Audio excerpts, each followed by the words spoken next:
หลังแพ้3นัดติดเนาะ เจมี่ คาร์เรเกอร์ กูรูลูกหนังชื่อดัง ออกมาซี้ชาร์จสิ่งที่ลิเวอร์พูลแนวทางของอาร์เน สล็อตต้องแก้ไขด่วน นัดหน้าเจอแมนเชสเตอร์ยูไนเต็ด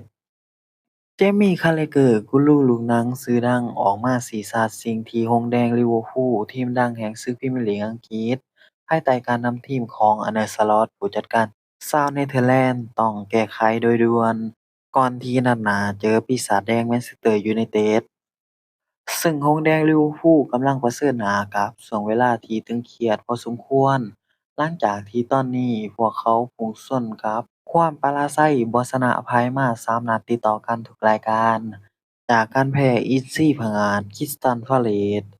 แพ้ Galatasaray 1-0 และแพ้สิงโตน้ำเงินข้ามเชลซี2-1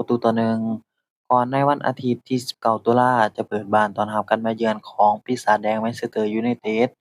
อลีกคู่รักคู่แค้นตลอดกาลที่ผลงานเริ่มกระเตื้องขึ้น